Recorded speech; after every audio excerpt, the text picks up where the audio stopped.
morning, everyone, and welcome back to our Parshah webcast. This week is the Parshah of Vayigash, a portion that discusses the good ending to the story of Yosef and his brothers. Yosef, as you know, was sold by his brothers, became a slave in Egypt, rose to prominence, and now his brothers come to Egypt to buy provisions for their family during this time of famine that Joseph predicted. And they come before Joseph. And he disguises himself. He doesn't say who he is. They don't know who he is. It's been many years. He changed. But he does recognize them. And he plays this whole long, drawn-out saga. A drama. First he accuses them of being spies against Egypt. And then he locks up Shimon in prison. Sends them back to their father in Israel to go bring Benjamin down to him.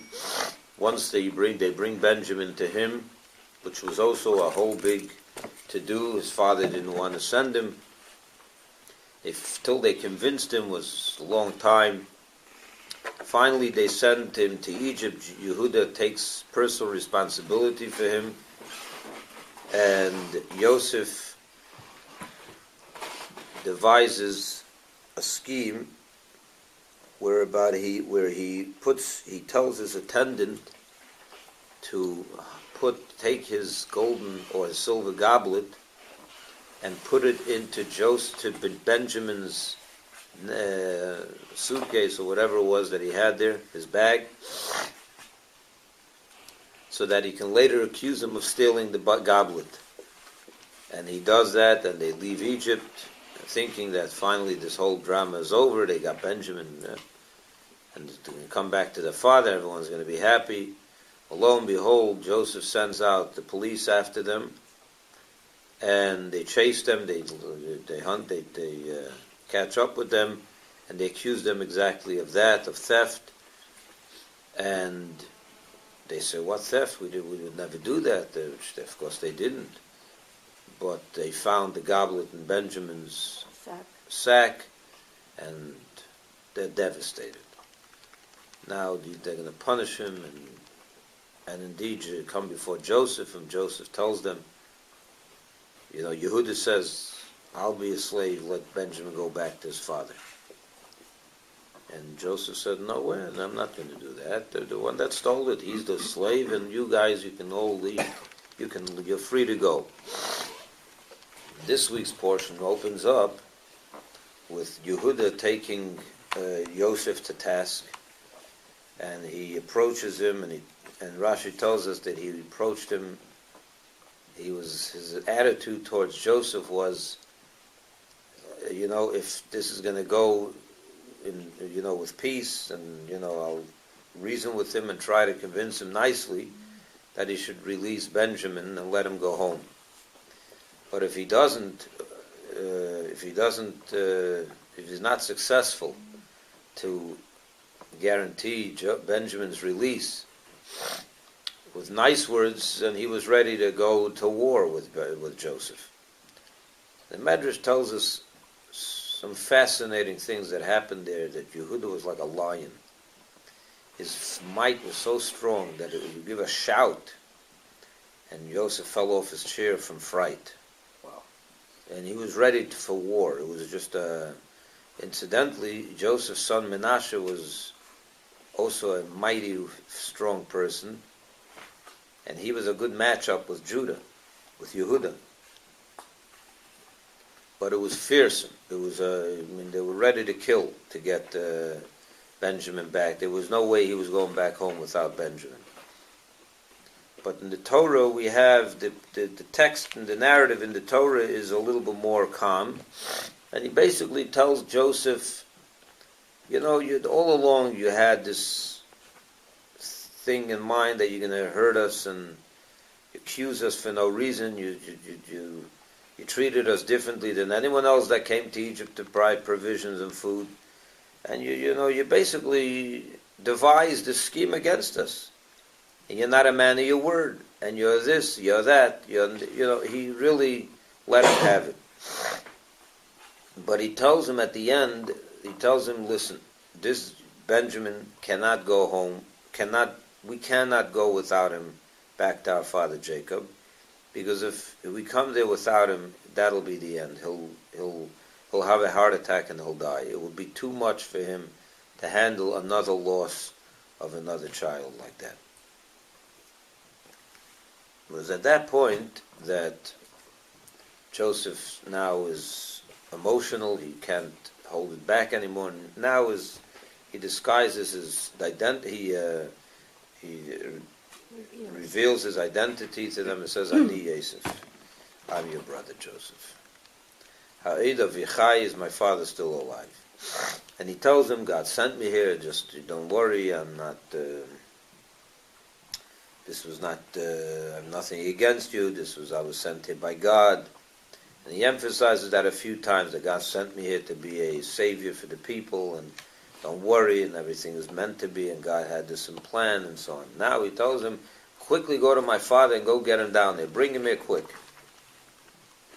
And they go up, and they go to the... I can't believe that this was like an emotional reunion of the brothers that is hard to really describe. You can only imagine it when you read it.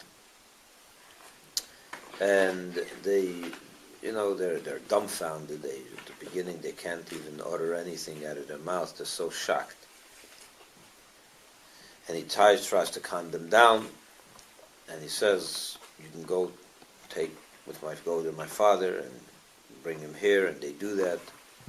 And Jacob comes down to Egypt with his whole family of 70 people. And that's the beginning of the story of the Jewish people in Egypt.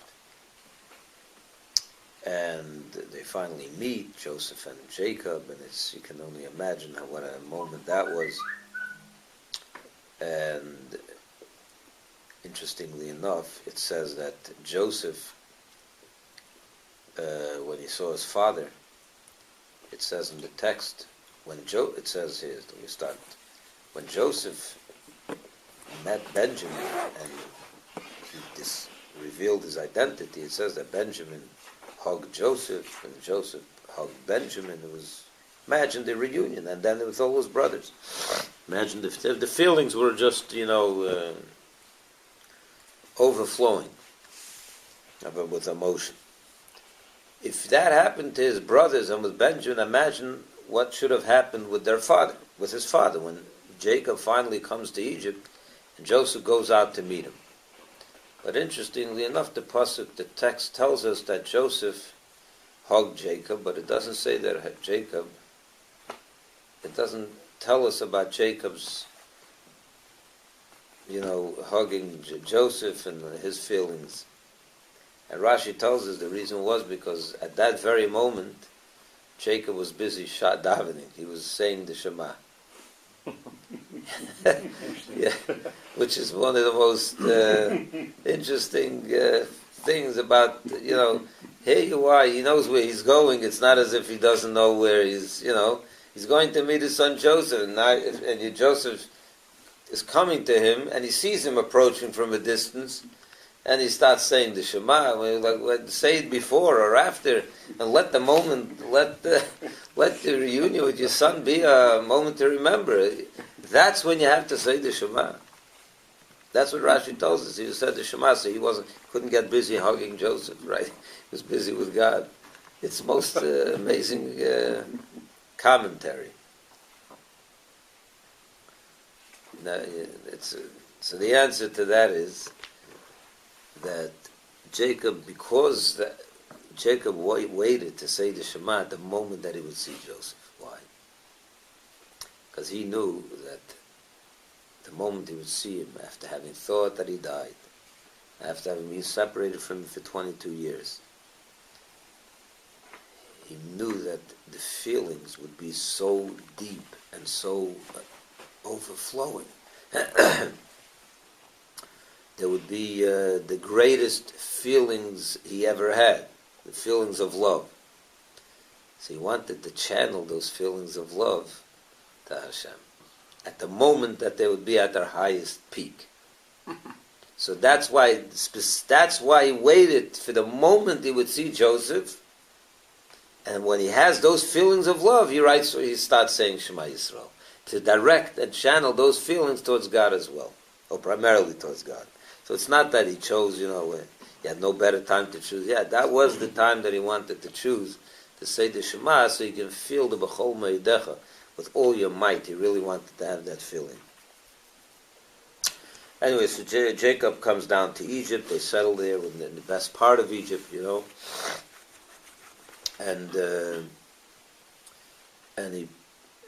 Joseph continues to provide for the people of Egypt. It's interesting that once Jacob came to Egypt, the famine stopped. So it was supposed to be for 7 years. It ended up only being 2 years. Jacob brought blessing to Egypt, and the famine was over. But it says that the people were slaves. The whole Egypt became slaves to Joseph, because when he gave them the food, that was they ran out of money. They didn't have they couldn't pay for the food. So they all submitted him to be his slaves, to be his servants, which he did, which they were. And Pharaoh treated his brothers very nicely. It was like, Yaakov finally had a moment of nachas, peace. It says that the last 17 years of his life, which lived in Egypt, were the best. Those were his best years. That's the end of the portion. Now I gave it in a real synopsis. But I want to zero in on one interesting thing over here. And if you want, you can join me over here in the Chumash, on page 300 in this Chumash. It's Genesis, Bereshis, chapter 45, verse 3. And it reads as follows. Vayemer Yosef said Elochav to his brothers, Ani Yosef, I'm your brother. Ha'ed Avi Chai, is my father still alive?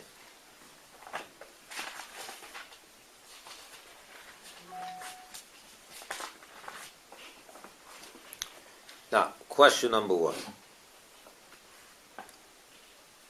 Yosef is emerging from a long discussion with Yehuda and his brothers about the situation. What was the main point of Yehuda in this argument with Joseph that he must let Benjamin go home? You can read it right here on the same page, or at the bottom of the last page. Let's read a couple of verses. In chapter 44, verse 30, it reads as follows. Yehuda is telling Joseph, so, if I'll come back now to your servant my father, and the boy isn't with us, being that his soul is attached to the boy's soul, he'll simply die from grief when he'll see that the boy is gone. Then your servants will have brought the old age of your servant, our father, to the grave in grief. Now, I'm speaking out here in particular because I, your servant, assumed responsibility for the boy. When we took him from my father, saying, if I don't bring him back to you, meaning to Jacob, I will have sinned against my father forever. So now please let your servant stay as a slave to my master instead of the boy, and let the boy go back with his brothers. For how could I go back to my father if the boy is not with me? I can't bear to see the misery that my father would suffer. Does this sound like a person... Does this sound from this discussion that Yaakov is dead, perhaps? Or is he alive? He's alive. He's alive. His whole point in trying to get Benjamin to be released was because how could I go back to Jacob, whose whole life is on the line if Benjamin doesn't come? So why is Joseph suddenly asking, is my father still alive? It's as if he didn't hear anything Judah said. Because of their detachment, the detachment between all the years that they were not together. Also, his soul was attached to his father. Therefore, Therefore, he could die spiritually because it's the same thing he's saying about Benjamin. So you're saying he's asking over here if he's alive spiritually? I mean, if he survived the separation from him in his functioning, he's okay, although they were separated. So what are you saying? So you're saying his question to the brothers over here was not if his father is alive physically, but if he's alive spiritually or emotionally? Yes. What? Because of the separation. He was suspected that they were lying to him? Possibly. Just to get him to release? And now they'll believe him. Now he does believe them. They were lying before, and so he asked them, is my father alive? And now they'll say the truth. This whole thing, so your answer, you didn't really ask if he's alive physically. He asked him if he's alive spiritually. It's a different question. Or emotionally. In other words, you basically is asking how's he doing. So that's a different question. And don't say, is my father still alive? Say, how's he managing? How did he do without me? How did he manage these 22 years? That's a different question. But that's not what it says. It says that he's asking, is my father still alive? As if he doesn't know, is he still alive? And what's most amazing is that Rashi, who usually picks up on every question that any learner of the Torah would have, he's silent. He pleads the fifth on this one. He doesn't have any comment on this. It's such an obvious question that just telling him about the Jacob, that he's alive and he wants his son back and he's everything, and he asks him a question, is my father still alive? And Rashi has nothing to comment here. It's such an obvious question. Why doesn't he ask it and give an answer? All right, that's question number one. Question number two, he's speaking to his brothers. Now he tells them, I'm Yosef, your brother. So why is he asking, is my father still alive? Though shouldn't he have asked, is our father alive? You're in the presence of your siblings. Your brothers are all there. Now you're finally told them that you're Yosef. Why didn't he say, Ha'ed Avinu Chai? Is our father not alive? What makes it even more problematic is that just in the next page, in verse 9, he's giving them the instruction now to go quickly, hurry and go up to my father. Maharu va'alu el Avi. Quickly hurry and go up to my father. At this point already, he's already in a long discussion with his brothers. Why to my father? Again, he says my father. Why doesn't he include, we're all brothers. It makes no sense to say my father when you're talking to your brothers who share the same father. Should have said Maharu va'alu el Avinu. Why don't you quickly go up to our father, not my father? Huh? Another good question. That's a good question. Great question. Good. He was so connected. He was so. His father to see him after 22 years. No, I understand why he's telling them to run to go get him down here. But refer to him as our father, not my father. So there's a number of suggested answers. One is by the Abarbanel. The Abarbanel says that Joseph knew that the father was alive, because they had just got through talking to him and it was quite obvious that Jacob was alive. But he knew that the minute he tells them that I'm Joseph, they're going to be dumbfounded, they won't know what to say, they'll be embarrassed, ashamed. It'll be an awkward moment for them, right? They sold him, and this whole thing now for 22 years, and now he's playing this whole game on them, and they'll be just shocked. What happens when people are shocked like that? Could you put yourself in those shoes? Put yourself in the moment. Stutter. You sold your brother, and now you finally come there, and you're bowing to him, and the dreams come alive, and all this is happening. And suddenly he just says, I'm Joseph. Could you imagine your name is Reuven, Shimon, Levi, one of those that sold him? you would be shocked. You wouldn't be able to say anything for a couple of moments, right? You'd be embarrassed. You'd run out of the room. Yosef knew that was going to happen. He knew that the moment he does this, they're going to be shocked, ashamed, humiliated, whatever, all those things together. So he wanted right away, the Barbanel says, to begin right away a conversation to get them to talk about other things, to divert the conversation a little bit from the moment of shock to other things to ease the situation a bit. It's similar to what we have, Rashi's meant this, also, Rashi tells us that when Adam ate from the tree of knowledge, and God was angry and upset, and he comes to him and says, Adam, Ayeka, where are you?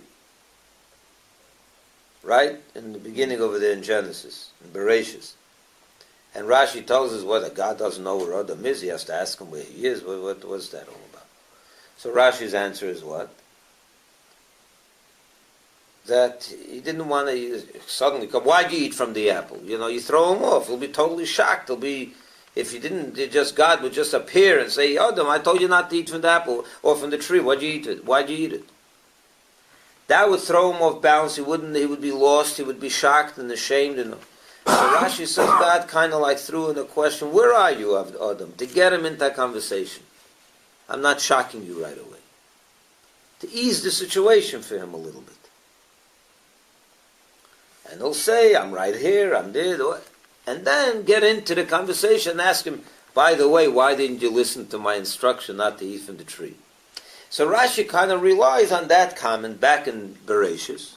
And therefore he doesn't mention anything over here, because he realizes that probably anyone that's learning this will probably understand himself that such an idea, that this makes sense, that Yosef didn't want to overwhelm his brothers with a shocking statement on Yosef, and they'll be dumbfounded, which was what he did. So to ease the situation, right away he gets into other discussions. Ayeka, like Hashem said to Adam, where are you? Yosef starts talking about his father, even though he knew his father was alive. To just divert the shock, the uncomfortable moment. Start talking about other things.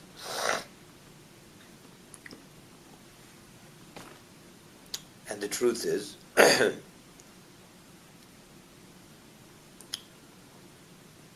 that he would have spoken about, and he had in mind not only talk about his father, but he would have gotten to other conversations. How's your wife, and how your children, to get into the whole, how's the family, tell me a little about your life. To get off the conversation of, you sold me, and this whole thing is because of you. And he intended to ask about other things, but they couldn't answer. The Torah says they were shocked beyond belief, that even after he diverted the conversation to the father, they still took them some time to gather their composure and have a conversation with Joseph. So that's why he never got to asking about the other family members, their wives, their children, although he intended to ask, because still they were so shocked. But that was his intention, to get him off the subject. That's what Abarbanel says. And perhaps Rashi,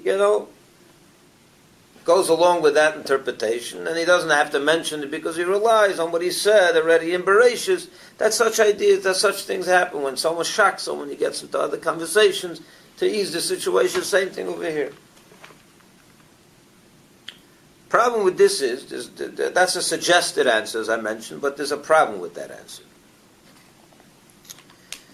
Because if you want to divert and, ease the shock, and therefore take the approach that I better start talking about other matters right now,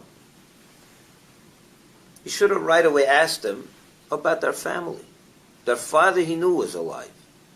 If you're telling me that the whole reason he asked is my father alive, to get off to divert the subject from the embarrassing reality that they find themselves in, Don't ask them if your father's still alive. Ask, is your wife, who's your wife, what's with your children, tell me about your family. You know that the father is alive. You're looking for other subjects, there's a lot of other subjects you can talk about. The very issue of their family members, which they don't know, which he didn't know perhaps. Maybe they never told him. That would have been, if you want to divert their attention, that would have been a sensible diversion, distraction. How's your wife? Do you have a wife? Are you married? Do you have children? Who are my nephews? Who are my nieces? Tell me about them. You have any pictures? You know. Well, there's a lot of ways to get off the subject of the moment, which is embarrassing and shocking. Don't ask them a question they're so obvious. You just got through giving you a whole lecture about their father. You're going to ask them, your father's alive. It doesn't, the Barbanel's explanation doesn't really, is not satisfying enough. Because from that alone, they would have asked him about the family, not the father, they just got through saying the father's alive. Another suggested answer is perhaps that when he asked, Ha'ed avi chai, is my father alive? He didn't mean to ask, is he dead or alive? He knew he was alive, but he was asking like in amazement, is our father still alive after all that he went through? It was that kind of question. In other words, you're telling me that dad is alive. How is he alive? Is he really? How could he still be alive after everything we just got through? After everything he suffered? It's not a question of information. Is dad alive? It's more of amazement, astonishment. He's still alive after everything he went through? The problem with that answer, that's also a suggested answer. But the Rebbe in this Sikha is still not satisfied with that. Why? Because what he asked me is the father still alive? Why should he not be alive? How old is he then? How old is Yaakov at that time? 130. 50 years younger than when his grandfather died, when his father died. Yitzchak died when he was 180. Avram died when he was 175.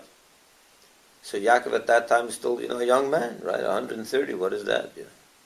It's not even, three-quarters. Why should he not be alive? Why shouldn't he be alive? He's still a young man. The other problem with this is, how does it connect to the first words of his statement, Ani Yosef? I am Yosef. Is our father still alive? What is it seems like a little bit out of place. Is there it's like one sentence. Ani Yosef, I'm Joseph, is my father still alive?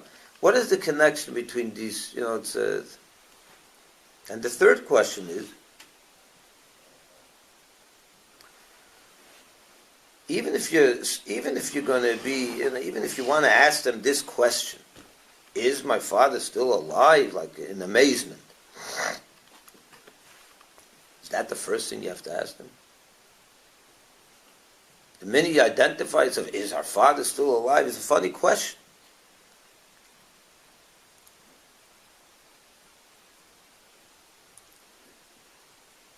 In other words, like this, if he's asking to find out if his father is still alive, then it makes sense to right away ask that question. After all, wants to know if his father knew his mother died. He knew. She died when Benjamin was born. He was still there. So if you're not sure if your father's alive and you want to find out is he still alive, that's a question you ask immediately. Understood. But if your question is more an amazement, that's the first thing you have to ask. Yes, you're amazed, okay, but, so much you didn't see them for 35 years, for 22 years. You're amazed that your father's, okay, is that the first statement that should come out of your mouth? Well, why is that the first thing? That's the question. Why is that the first thing he would have asked? So the Rebbe offers an interesting explanation to all of this. Earlier in Parshas Vayeshev, I gave it away a little bit before. Earlier in Parshas Vayeshev, when Joseph was sold, and the brothers came to tell the father that they found the coat stained with blood, right? And the father said, "Oh, he was devoured by an animal, and he was killed, and I lost my son, and he's such." There's nothing. It says over there that Vayimoyin li'isnachim, nothing they can tell him would make him feel comforted. And it says over there that he mourned his son Yomim Rabim, many, many days. And the Rashi questions this. It says usually a person stops mourning after a while. Why does a person stops mourning? Every person, they mourn. Even when you lose a child, you never get over it really, but you move on. People do you must. Why is it that Yaakov in this case could not be comforted? Nothing would make him, gave him the ability to move on. So Rashi answers the question. So why do people move on? Why do people get over death? Because God decreed, He made it part of the nature of the human being that you should forget your loved ones. Little by little, as time moves on, the memory is faded, so you can move on. This is for the benefit of mankind. If they always remembered their loved ones the day after, a year after they died, as the 2 minutes after they died, no one would ever be able to move on in life. It would be impossible to get back to life. So God made it part of human nature that you should forget the people who died. Even your loved ones, huh? Can I feel the same? Time heals everything. Time heals, but that is only when did God? God made it the nature that we should forget, right? Who should we forget? The nature is we should forget those who died. But Yosef didn't die. Yosef was in fact alive. So that the natural forgetfulness of those that died didn't apply here. So although he thought he died, but he didn't forget him. He couldn't. He was always at the front, the center of his attention. He couldn't forget him because he was actually not dead. Mm-hmm. And therefore that natural human trait and need to forget didn't apply. So Yosef was wondering, he says to him, look, this is 22 years that my father's mourning for me, and I know he didn't forget me because I'm still alive. How in the world did he survive this? That was his question. How did he do this?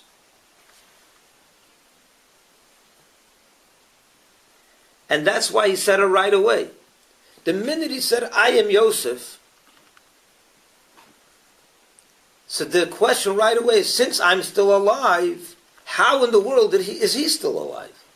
How does a father who loses his child, thinks he lost his child, and he didn't really lose him, therefore he never forgets him, and if he continues to mourn him as if it's the first minute that he died, how did he do this? That's why these two sentences are part of the same sentence, as I asked before. Why? Aniyah was the connection. That the connection is quite obvious. Because I'm still alive, I'm Yosef, I'm still alive, how is he still alive?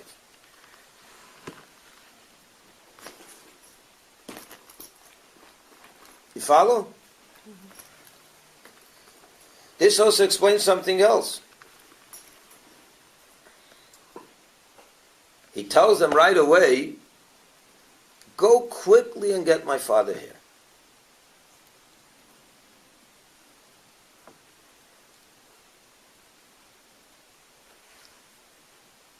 Because now that I'm alive and he's still mourning for me as if I'm dead, and it's so fresh and it never stops being a fresh wound because I never died, so he never forgets me. So run there as soon as he can, as soon as possible, and tell him the good news that I'm alive. You should stop mourning, because every minute he was astonished that his father didn't have a heart attack and die over these last 22 years.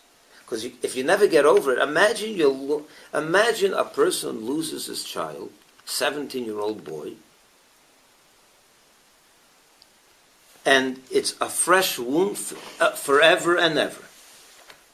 Could a person live? A person can't live. How do you live? So Yosef was afraid that any minute he can die. The fact that he's still alive is an absolute miracle, and every moment is a danger. It's a fresh wound, and he doesn't get over it. The emotions, can just destroy him, and eventually cause him to have a heart attack and die. See, he said, this is Mesirah, this is Pikuach Nefesh. Every moment that you're here, and not running to my father to tell him that I'm still alive, he can die any minute from the anguish, which is still so fresh. So you must run right away. And this explains something else also. If you take a look at the words over here, look what he tells him over here. 3 times in the conversation when he tells him, I'm Joseph, my father's still alive, and he tells him 3 times, he tells his brothers, God sent me here to provide for the whole world. I wanted to point that out to you. He says to them in verse 5, but now don't be upset and angry, or angry with yourselves that you sold me to this place, for now we see that God sent me ahead of you to save your lives. That's once. And then he says it again. In verse 7, God sent me ahead of you to ensure your survival in the land and to sustain your families and your flocks for the great salvation they will need due to their substantial size. And then he says it a 3rd time. In verse 8, now, it was not you who sent me here, but God. He made me an advisor to Pharaoh, master of all his household, and a ruler over the entire land of Egypt. And only after he says that does he say to them, hurry and go up to my father. Why does he have to say to them 3 times, no less, in this conversation, that don't worry, it's my father, I was sent over here by God, and so on, and then God was the one that sent me to save the whole world. Why is this important? In this very moment? Important is very, very important. It makes perfect sense. If Yosef is so astonished that his father, how could my father still be alive? If the wound is so fresh, and if you must go right away and get him down here because it's Pikuach Nefesh. So the obvious question is, how long does it take to go from Egypt to Israel by camel? Or by donkey, or whatever, however they travel? How long does it take? It's a few days. At least a few days. So if they go there a few days, and they come back a few days,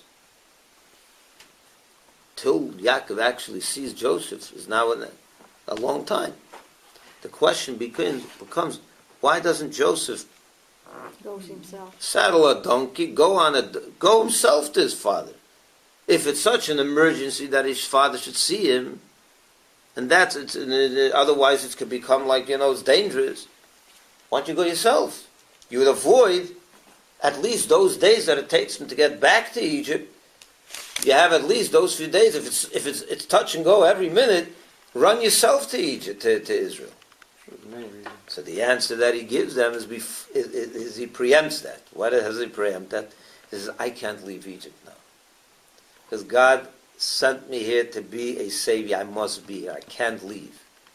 So please do me a favor, because I can't go myself, rush up there quick and bring him down here.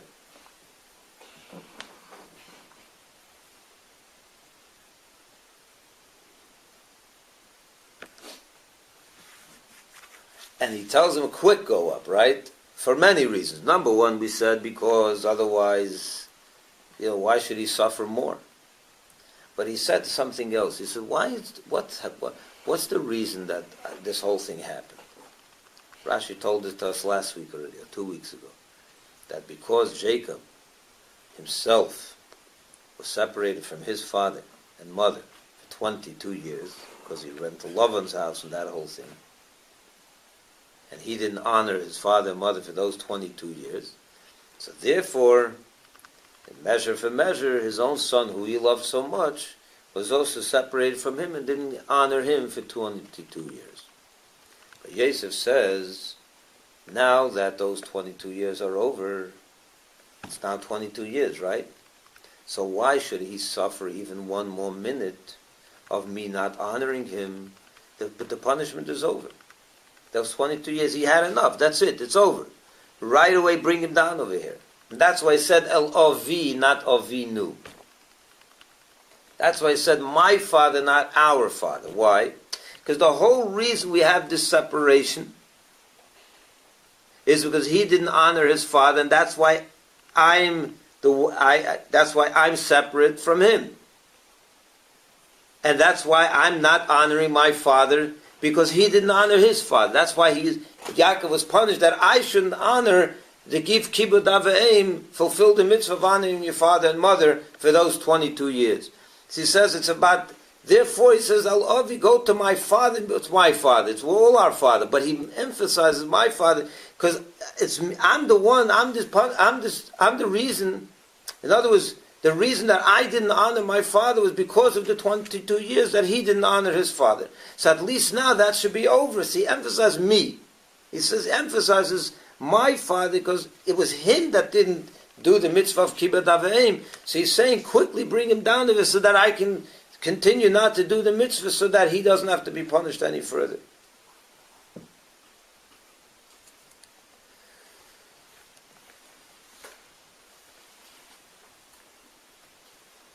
Very interesting detail, nuances.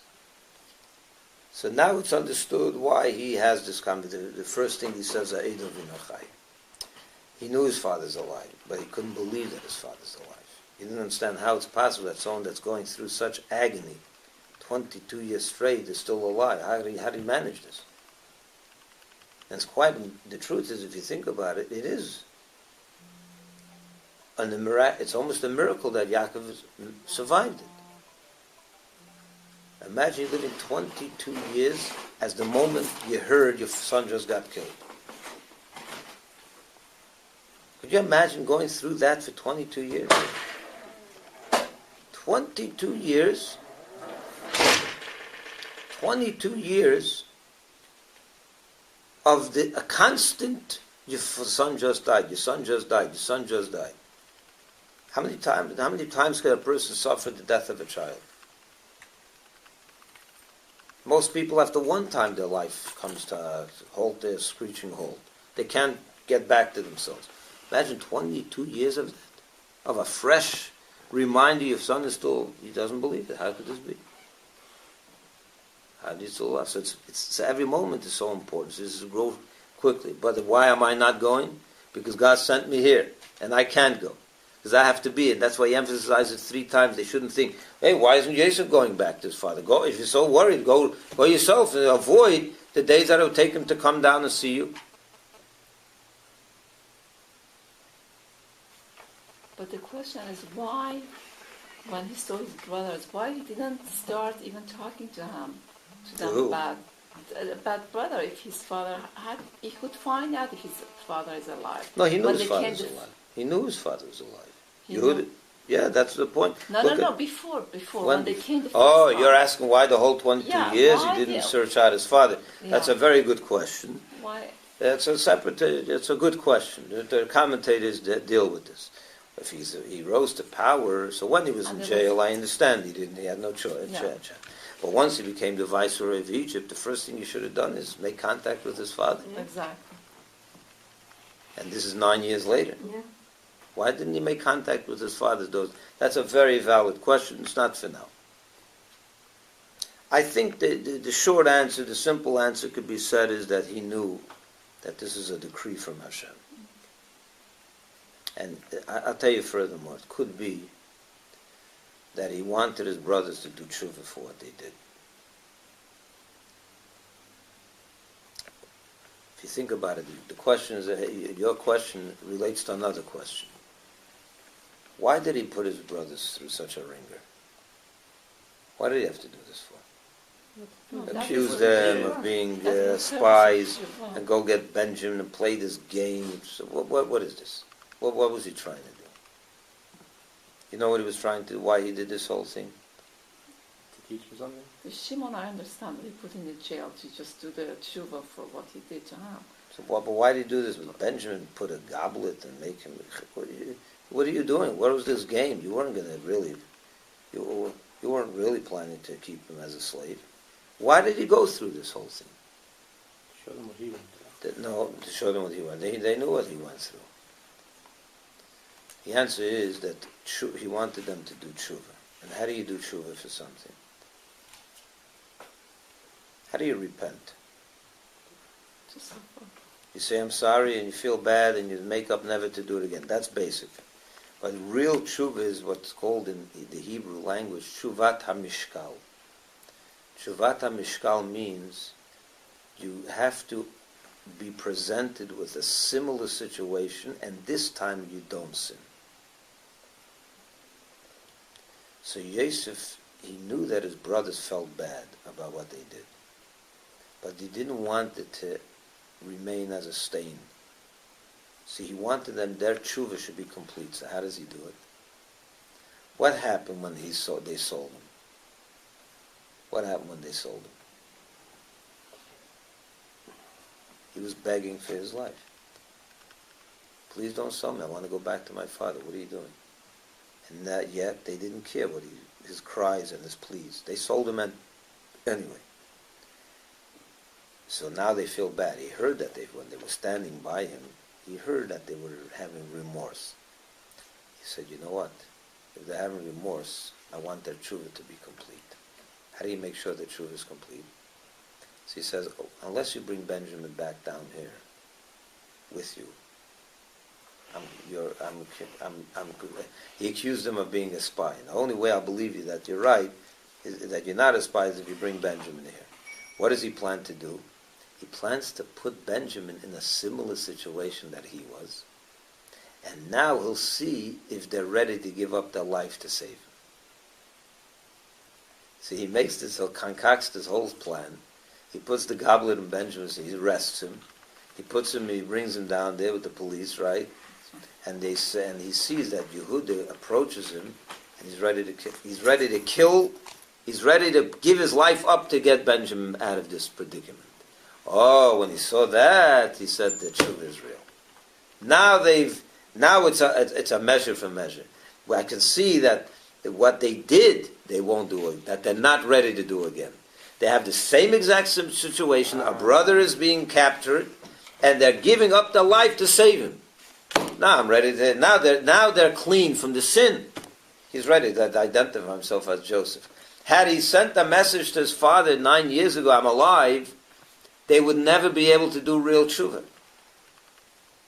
You wouldn't understand the magnitude of what they already did originally.